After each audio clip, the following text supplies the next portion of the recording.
mismo sila San Pablo. Nabuhay sila uli. Mangangaral sila ng anumang ebanghelyong iba.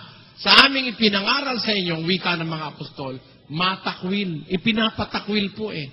Bakit? Kasi alam niyo ang pagsama ng mundo, kaya sumasama ang mundo ngayon dahil sa mga nangangaral ng iba eh. Kesa sa talagang ipinangaral ng mga apostol. Ang mga apostol nung mangaral, ang ipinangaral ni Kristo, ibigin ang kaaway.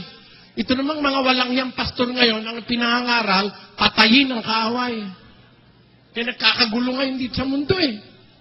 Eh kung may aral na totoo, hindi mo papatayin yung kaaway mo. Kaya sumasama ang tao, kung minsan nasa klase ng kanyang relihiyon. May mga relihiyong ipinahihintulot ang kalupitan sa kapwa. Samantalang ang sabi ni Kristo, ibigin mo ang kaaway mo eh.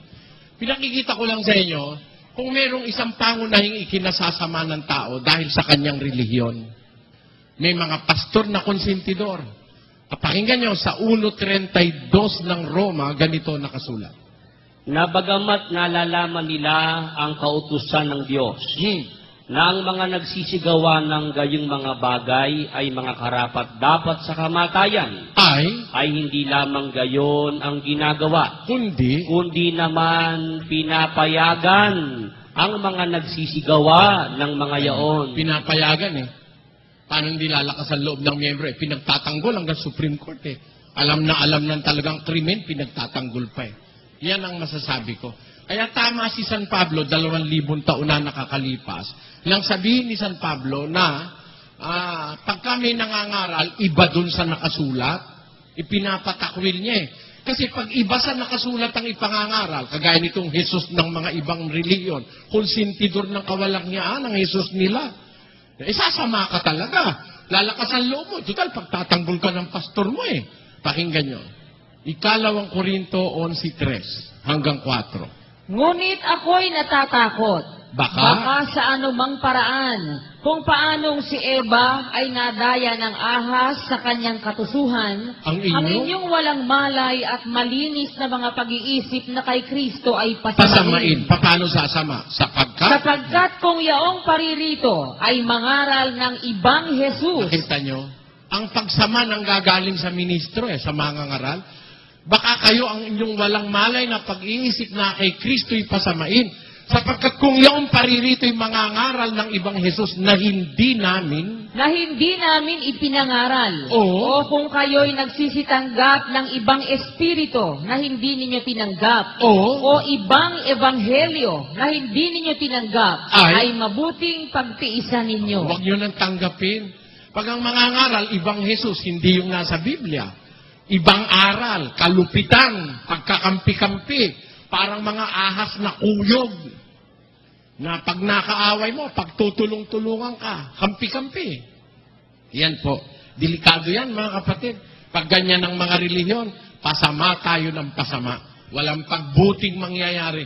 Kaya tayo, ang atin pong layunin, maihayag yung totoo sa mas maraming tao sa pamamagitan ng radyo, telebisyon, at kung ano-ano pang medium, para po, huwag tayo maloko.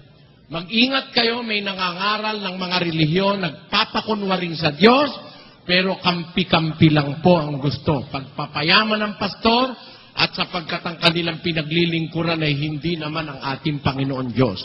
Pakinggan nyo sa Filipos 3:19. Na ang kanilang kahihinatnan ay ang kapahamakan, na ang kanilang Diyos ay ang tiyan. Kita nyo?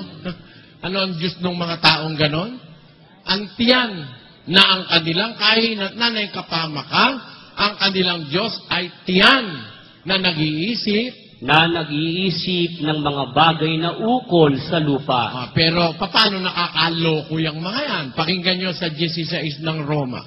Sapagkat ang mga gayon ay hindi nagsisipaglingkod sa Kristong Panginoon, kundi sa kanilang sariling tiyan, at sa pamamagitan ng kanilang mabuting pananalita at maiinam na mga talumpati ay dinadaya ang mga puso ng mga walang malay. Madadaya ka pag wala kang malay. Mahusay manalumpati. Hindi nga masabi yung gago eh. Kunyari, mababait. Kunyari, mga banal. Yung tanga, hindi masabi. Kung pag-uusapan karakter na moral na pantao, tingnan mo sa telebisyon, kala mo mabait. Hindi masabi tanga. Pakinggan nyo. Kaya puntahan natin yung pangangatwirang punong-punong palamura. Kapatid na pula, sabi niya, aba, hindi ako nagmumura. Kung gumagamit man ako ng salitang GAGO. Kung gumagamit man ako ng salitang GAGO. Medyo nagmura si Mr. Willie Santiago at the time. At kami nga ho, ang pinatutungkulan niya yung termino na kanyang ginamit. Yung TNGA ba yun? Na kanyang ginamit. Yung TNGA ba yun? Ano ba yung terminong ginamit? Yun daw. Ano ba yung terminong ginamit? Yun daw. T-A-N-G-A. T-A-N-G-A. Hindi masabi yung tanga. Naman talang nasa Biblia yung salitang tanga. Kundi mga tanga talaga itong mga ministrong ito. Nasa Biblia yung salitang tanga Kundi ka ba naman tanga? Nasa Biblia na, hindi mo pa masabi. Napakasobra mo naman banal. Ang Diyos nasabi yung tanga, ikaw hindi mo masabi. Magbasa tayo sa Biblia. Talaga bang nasa Biblia yung salitang tanga?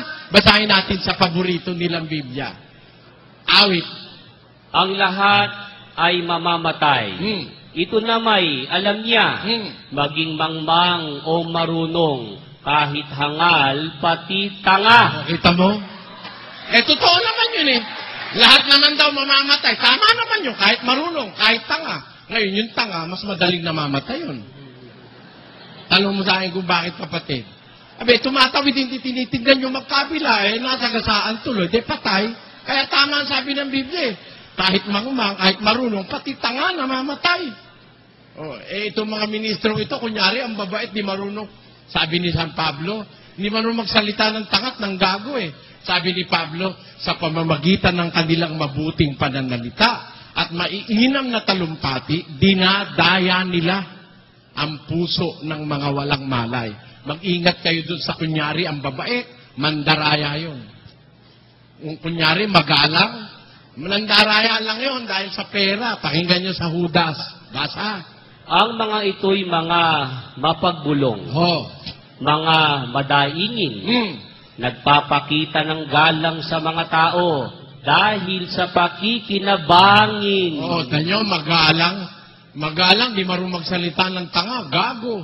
Kasi, nagpapakita ng galang dahil sa pakikinabangin. Yan po yan. Kaya, kung magko-compare kayo sa amin at saka sa mga iglesia ni Manalo, kung tatanga-tanga ka, mapipili mo yun. Ganun po yun. Bahala na kayo. Hindi ko naman sasabihin ako totoo. Basta ang totoo yung nasa Biblia. Basta po hindi nakasulat, ipinapatakwil ng Diyos yan.